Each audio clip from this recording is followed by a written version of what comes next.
talk about just going into week 3 here of camp and just your kind of general thoughts on where you guys are?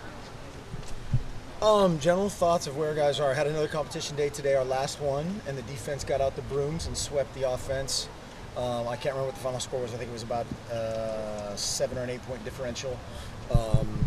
But I had, again, a really good, solid 2-a-day. I had a really intense helmets-only practice this morning, which was good.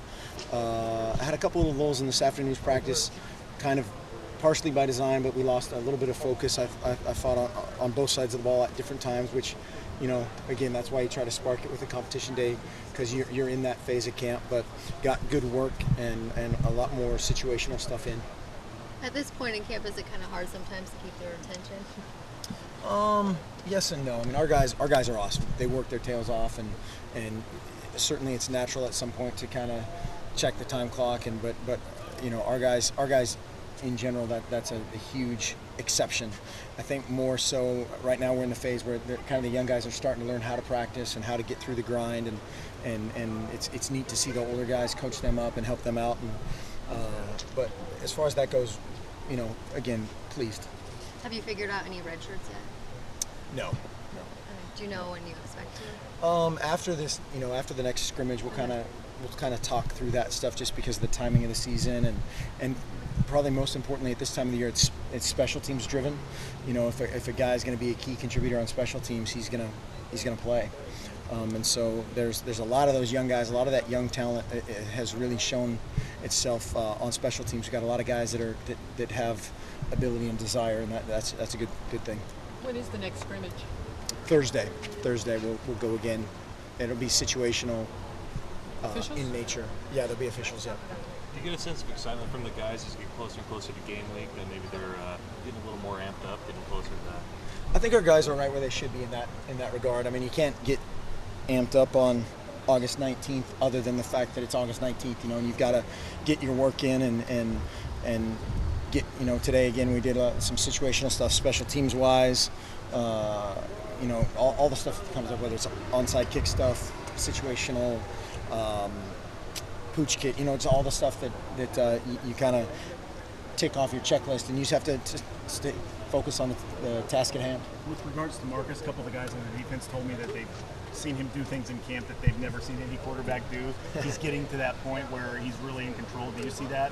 And give us your assessment. He's been awesome, and he's had a few of those wow moments where everybody kind of looks at each other like, I remember when DeAnthony, his first carry as a true freshman, he took the ball, basically was running, whatever his 40 time is, 4-0 to the right and then 4-0 to the left, and everybody kind of looked at each other. There's been a few of those with Marcus this camp, and DeAnthony, but he's a special guy. What kind of things at this point are you trying to get out of Marcus to do better?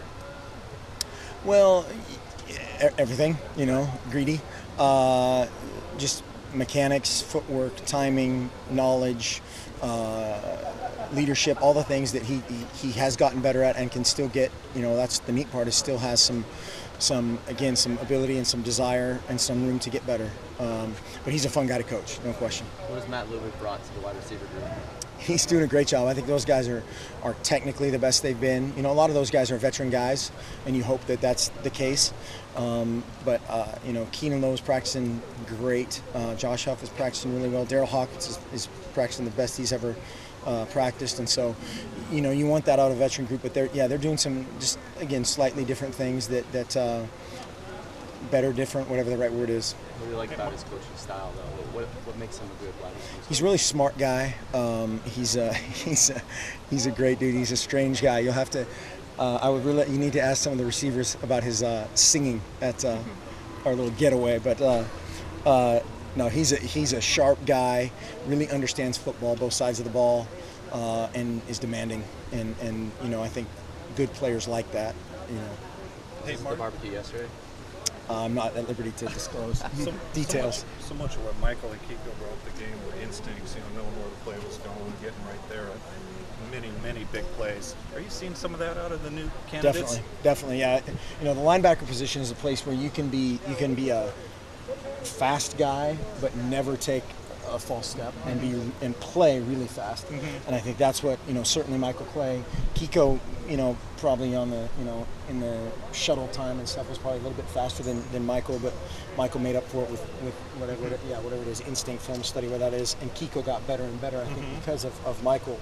But yeah, our linebackers have practiced really well, and like it's, talked about the other day, they don't have 300 starts between them, but those guys are doing a great job. BP's doing a great job coaching them up, and excited about their future for sure.